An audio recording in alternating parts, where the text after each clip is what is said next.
Hello friends, welcome to my channel stocks and investment Tamil. இந்த வீடியோவில் என்எஸ்டிஎலோட IPO ரிவ்யூவை பார்த்துருவோம்.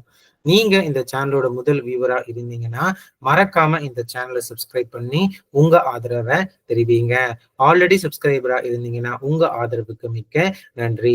Disclaimer என்னன்னா, நாங்க செபி ரிஜிஸ்டர்ட் ஃபினான்ஷியல் அட்வைசர் கிடையாது. நீங்க இன்வெஸ்ட்மெண்ட் டிசிஷன் எடுக்கிறதுக்கு முன்னாடி ஒரு செபி ரிஜிஸ்டர்ட் ஃபினான்ஷியல் அட்வைசரை மறக்காம கன்சல்ட் பண்ணணும். இங்க நாங்க எங்க ஒப்பீனியனை தெரிவிக்கிறோம். எஜுகேஷனல் பர்பஸுக்காக இன்வெஸ்ட்மெண்ட் அட்வைஸா எடுத்துக்க கூடாது.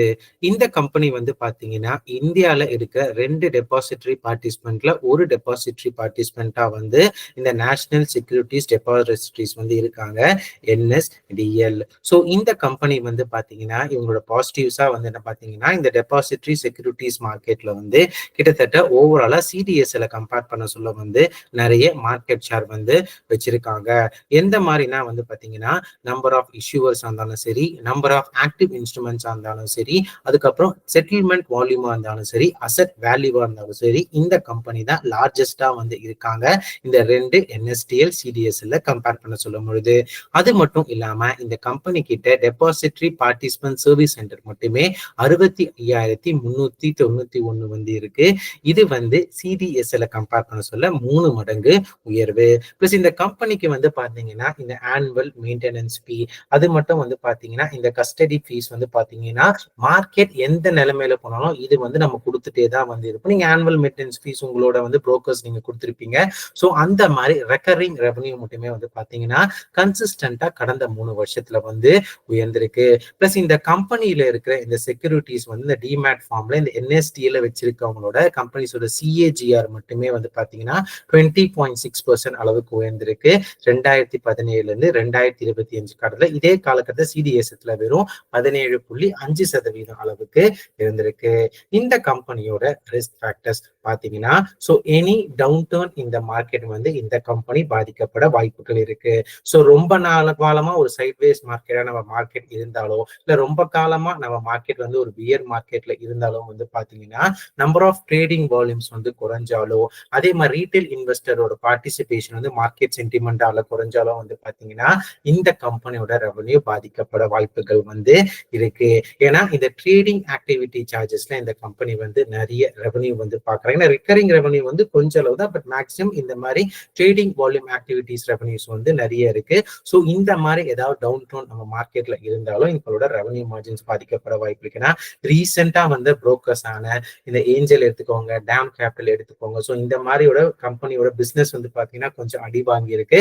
ஸோ இந்த மாதிரி காரணங்கள இந்த கம்பெனியும் பாதிக்கப்பட வாய்ப்புகள் வந்து இருக்கு.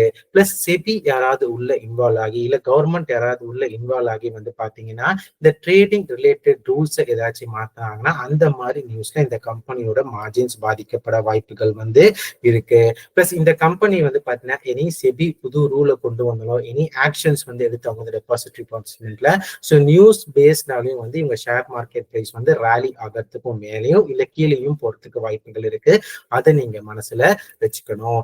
இப்போ இந்த கம்பெனியோட வேல்யூவேஷன்ஸ் பார்த்துருவோம். ஸோ இந்த கம்பெனி வந்து பாத்தீங்கன்னா அவங்க பிஎஸ்என்ஆர் சீரியஸ்ல வந்து ஆல்மோஸ்ட் 60 டைம்ஸ் earnings மேல வந்து ட்ரேட் ஆயிட்டு வந்து இருக்காங்க. ஸோ இந்த போஸ்ட் ஐபிஓ ஃபுல்லி டைல்யூட்டட் பேசிஸ்ல ஃபினான்ஷியல் 2025 அனுவலைஸ் earnings எடுத்து பார்க்கும்போது இவங்க கேட்கிற பிரைஸ் டு earning ரேஷியோ 46.62 இருக்கு. இதே ஃபினான்ஷியல் 2024 earnings எடுத்து பார்க்கும்போது 58.10 டைம்ஸ் earnings வந்து கேட்டிருக்காங்க. இந்த வேல்யூவேஷன்ஸ் கரெக்டான வேல்யூவேஷன்ஸ் அப்படி சொல்லி பாத்தீங்கன்னா, ஸோ இவங்களோட குறைவான மார்க்கெட் ஷேர் இருக்கிற சிடிஎஸ்ல வந்து ஒரு 60 டைம்ஸ் earnings வந்து இருக்காங்க. லார்ஜஸ்ட் மார்க்கெட் ஷேர் இந்த கம்பெனி கேட்கிற 46.62 earnings வந்து பியரை கம்பேர் பண்ண சொல்ல வந்து பாத்தீங்கன்னா ஓரளவுக்கு குறைவாதான் இருக்கு. ஆனா இந்த வேல்யூவேஷன்ஸ் வந்து பாத்தீங்கன்னா நியர் டேர்ம்ஸ் கெயின்ஸ் எல்லாமே இந்த வேல்யூவேஷன்ஸ் ஆனா 47 டைம்ஸ் earningsல வாங்கிட்டாங்களோ அப்படின்னு சொல்லி ஒரு டவுட் இருக்கு. ஏன்னா கடந்த 3 வருஷத்துல எங்க எபிட்டாவோட சிஏஜிஆர் வந்து பாத்தீங்கன்னா வெறும் 22% அளவுக்கு இருக்கு. ஸோ ஸ்லைட்லி ஸ்ட்ரெச்டு வேல்யூவேஷன்ஸ் தான் இந்த வேல்யூவேஷன்ஸ் நான் பாக்குறேன். கிரே மார்க்கெட் பிரீமியம் இந்த கம்பெனிக்கு 17 7% அளவுக்கு ஒரு ஷேர் ₹136 வந்து லிஸ்டிங் தரத்துக்கு வாய்ப்புகள் இருக்கு. இந்த கம்பெனியோட ஐபிஓ டேட்ஸ் வந்து பாத்தீங்கன்னா ஜூலை 30, 2025 இருந்து ஆகஸ்ட் 2025 இருக்கு. ஃபேஸ் வேல்யூ ₹2 ஒரு ஷேர். இஷ்யூவோட பிரைஸ் ₹760 வந்து ₹800 ஒரு ஷேர் இருக்கு. லாட் சைஸ் 18 ஷேர் இருக்கு. Entirely of of fossil IPO. இந்த ஐடிபிஐ அதுக்கப்புறம் என்எஸ்டி எல்லாம் வந்து அவங்க ஷேர்ஸ் ஆஃப்லோட் பண்ண சொல்லி செபியோட ரூல்ஸ். ஸோ அதனால வந்து ஆஃப்லோட் வந்து பண்றாங்க. டோட்டல் இஷ்யூ சைஸ் வந்து பாத்தீங்கன்னா கிட்டத்தட்ட 4000 கோடி அளவுக்கு இருக்கு. எம்ப்ளாயி டிஸ்கவுண்ட் ₹76 ஒரு ஷேருக்கு கொடுத்திருக்காங்க. இப்போ இந்த கம்பெனியோட கன்க்ளூஷன் பார்த்துருவோம். ஸோ இந்த கம்பெனி வந்து பாத்தீங்கன்னா இந்த டியோபோலி மார்க்கெட், ஸோ சிடிஎஸ்எல் இல்ல என்எஸ்டிஎல் அதுல வந்து டாமினன்ட் மார்க்கெட் ஷேர் வந்து வச்சிருக்காங்க. இந்த டிமெட்டலைசேஷனா வந்து நம்மளோட ஷேர்ஸை மாத்துறதுல.